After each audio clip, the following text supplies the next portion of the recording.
Gente, tudo bem? Bom dia. Como vocês estão? Espero que estejam bem. Eu tô com muita saudade de vocês, da gente estar na sala de aula, da interação, mas infelizmente a gente está passando por essa fase difícil, mas logo logo tudo vai ficar bem, se Deus quiser, e a gente vai estar junto novamente, tá? Mas a gente precisa dar continuidade e a gente vai fazendo isso por aqui. Vocês já sabem que podem estar tirando dúvidas no WhatsApp, tá? Podem estar me procurando qualquer hora que eu tô lá para estar ajudando vocês, ok? Qualquer dúvida, me procurem. E o que é que nós vamos ver hoje, gente? Eu trouxe alguns modelos de teses prontas para a gente usar na redação, para vocês estarem usando na redação. Por que eu trouxe isso? Porque eu percebi que vocês apresentam muitas dificuldades para estar construindo a tese, para estar deixando a tese clara lá no texto de vocês. Logo, vocês irão apresentar dificuldades para fazer a introdução, tendo em vista que a tese ela tem que estar clara lá na introdução. Então, vamos só relembrar rapidinho o que seria a introdução, lembrando que ela tem 3 passos, tá? A gente já viu isso em outras aulas e para a gente estar retomando aqui. Bom, gente, a introdução, se vocês conseguirem fazer, vai ficar muito mais fácil de vocês fazerem o resto do texto de vocês, tá? Porque lá é uma dificuldade para vocês estarem definindo a tese, para estarem definindo os argumentos, mas a partir do momento que vocês conseguem fazer uma boa introdução, consequentemente, o texto de vocês todo vai ser bom, ok? Como assim, professora? Olha só, como eu disse, tem 3 passos. O primeiro passo seria você fazer o primeiro período. Quando eu falo 3 etapas, é a mesma coisa que fazer 3 períodos. Às vezes vocês apresentam essa dificuldade também. O primeiro período, gente, seria você contextualizar. É interessante você ver qual é o tema e pensar em um repertório sociocultural para você estar inserindo logo na introdução, certo? Então, o primeiro período seria você relacionar o tema com o repertório, qualquer repertório, tá? Seja um livro, seja uma citação de um teórico, seja um filme, seja uma série, seja uma reportagem, um dado que você assistiu, qualquer coisa que você saiba que tem relação com aquele tema, você pode estar contextualizando, que seria o repertório sociocultural, e é interessante você fazer isso no primeiro período da sua introdução, ok? Feito isso, pode ser um exemplo, tá? Pode ser um conceito relacionado ao tema. Feito isso, ponto, segundo período. Qual seria o meu segundo período, professora? Seria agora eu relacionar esse contexto, esse repertório com a realidade, tá? Então, você lembra de usar aqueles conectivos que eu estou sempre indicando para vocês, fora da ficção, se for uma ficção, essa reportagem se relaciona com o tema, analogamente dentro da realidade do Brasil. Então, é isso que você vai fazer no seu segundo período, tá? Feito isso, relacionando com o tema, com a realidade, ponto, terceiro período, que é aí que vem a nossa aula de hoje. O terceiro período é você mostrar a tese, tá? E o que é a tese? Nada mais é do que a sua opinião, retomando a sua opinião sobre o tema.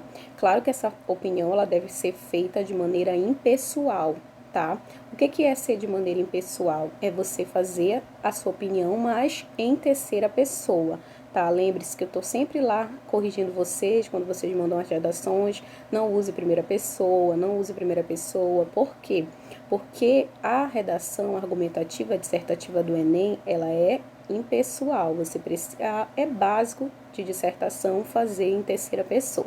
Então, por mais que a professora, a tese é minha opinião, eu posso colocar eu acho, eu acredito. Não, você tem que fazer essa opinião de maneira impessoal, certo? E como é que eu faço isso? Bom, aí seria o nosso terceiro período da introdução, tá? Primeiro período, contextualizar, relacionar com o repertório. Segundo período, relacionar com a realidade esse repertório. E no terceiro período, agora eu vou mostrar a minha opinião. E quando eu mostro a minha opinião, eu faço a minha antecipação argumentativa. O que é a antecipação argumentativa? É eu deixar claro o que eu vou trabalhar no desenvolvimento 1, que é o segundo parágrafo, e o que eu vou trabalhar no desenvolvimento 2, que é o terceiro parágrafo, certo? Então, dessas 3, aqui eu vou mostrar para vocês cada uma delas, mas aqui eu sempre aconselho mais é a segunda. Ah, professora, porque a senhora acha melhor? Porque a senhora acha que esse é o certo? Não é por isso, gente. Sempre eu falo para vocês que a gente aconselha algo com base nas redações que em outros anos foram nota 1000 no Enem. Todo estudo que a gente faz é baseado em redações que a gente estuda e vê que foi nota 1000. tá? Então, se você pegar a maioria das redações de nota 1000, a tese que foi utilizada pelo aluno que tirou aquela nota foi uma tese bem parecida com essa segunda aqui que eu trouxe para vocês. Ah, e as outras não são aceitas? São aceitas também. Se você, professora, não consigo fazer essa segunda nesse tema, não estou conseguindo selecionar meus argumentos, então vou usar a primeira e a segunda. Beleza, é melhor do que não colocar a tese, certo? Então, olha só, vamos começar pela segunda, que é aquela que eu sempre mais indico para vocês, tá? Diante disso, a realidade coloque o tema explícito. O que é explícito? De maneira clara. O tema ele tem que estar claro aí. As palavras-chave de lá do tema que está na proposta, tá? Então, vamos supor que é o tema que nós vimos na aula passada, que é os efeitos do coronavírus na sociedade brasileira, certo? Então, como é que eu colocaria? Diante disso, a realidade do coronavírus no Brasil, tá? Constitui um desafio a ser resolvido, não somente pelos poderes públicos, olha o argumento 1, mas também por toda a sociedade, argumento 2. Então, aí você deixou claro que o coronavírus é um desafio, tá, a ser superado. E esse desafio ele tem que ser superado não somente pelos poderes públicos, ou seja, no seu desenvolvimento 1 você vai falar apenas dos poderes públicos e de que forma esse poder público ele pode estar ajudando a selecionar o problema do coronavírus.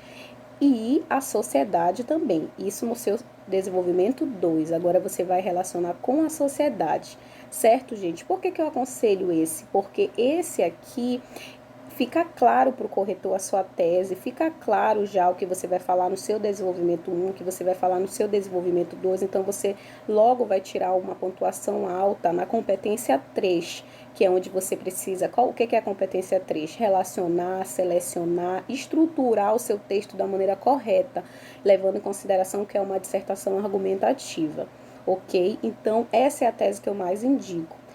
E você pode decorar. Lembra que eu falo para vocês? Decorem, gente. Redação do Enem é exato, é uma fórmula, não muda, tá? Então, se você praticar, usando sempre essa tese, toda vez que você vai fazer dessa forma, tá? Então, cada aluno tem a sua forma de escrita, cada aluno tem a sua maneira, mas com base, né, desse jeito aqui. Professora, eu não tenho ainda a minha maneira. Então, use essa, vá se acostumando a fazer com essas fórmulas prontas que eu trago para vocês, certo?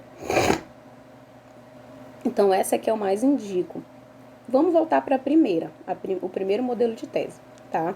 Olha como tá aí, gente. Assim, faz-se pertinente debater acerca das causas e consequências coloque o tema explícito. No caso, as causas e consequências dos efeitos do coronavírus na sociedade brasileira. Olha só, você não deixou claro o que você vai trabalhar no desenvolvimento 1, no desenvolvimento 2. Mas é aceitável, porque você colocou acerca das causas e consequências do tema, tá? Então, o corretor, imagina que você vai falar, e é assim que você deve fazer, no desenvolvimento 1 você vai falar sobre as causas, uma causa. No desenvolvimento 2 você vai falar de uma consequência, porque por mais que você não tenha deixado claro aqui qual é os argumentos que você vai fazer no 1 e no 2, na hora que o corretor for ler, ele tem que perceber que você falou separadamente de um argumento e separadamente de outro argumento. Entenderam por que eu indico a tese 2? Porque na tese 2 você já deixou claro. Então, ele já vai lá no seu texto, como eu já falei para vocês, são muitas redações, gente, que o corretor corrige, muitas, tá? Então, quanto melhor para ele perceber logo que você é alguém que deixou claro lá na sua introdução, logo ele vai dando uma nota boa lá para você, tá? Mas, professora, eu não consigo fazer esse 2, então faço 1. Tá? Assim, faz-se pertinente debater acerca das causas e consequências dos efeitos do coronavírus na sociedade brasileira, certo? Mas tente colocar a tese, coloque a tese, senão você perde ponto, tá? E a terceira, olha só lá, o último modelo de tese, perdão. É também aconselhável, não tanto quanto o 2, mas se eu não sei, eu faço esse. Tendo em vista os efeitos negativos, olha só, que o coronavírus traz para a sociedade, tendo em vista os efeitos negativos que o coronavírus pode causar à sociedade, é imprescindível buscar alternativas que inibam essa problemática no Brasil. Então, do que eu vou falar aqui? Dos efeitos negativos. Eu coloquei no plural. Então, já fica lá para o corretor já entende que você vai falar dos efeitos. Então, lembre, mesmo eu não tendo colocado aqui quais são esses efeitos, quando eu for fazer o meu desenvolvimento, eu tenho que falar de um efeito no primeiro e de um efeito no segundo, certo? Então, tem que deixar claro. Se você não deixar claro na introdução, você tem que deixar claro quando você for fazer os desenvolvimentos. Lembrando que todas essas aulas nós já tivemos, mas a gente sempre vai estar revisando, retomando, tá? Então, entenderam, gente? Eu tenho 3 modelos de tese, tá? A que eu mais indico, a que eu mais aconselho vocês a fazerem é o 2, mas se naquele momento aquele tema é difícil para mim, lá na hora do meu simulado, na hora da minha redação, no dia do Enem, e eu não consigo fazer, então vou decorar esses outros aqui, que eles também se encaixam em qualquer tema. Então, quando eu coloquei coloco tema explícito, coloco tema explícito, coloco tema explícito, é porque você pode usar em qualquer tema. Beleza, gente? Entenderam? Qualquer dúvida, me procurem, tá? Agora, pessoal, a gente vai entrar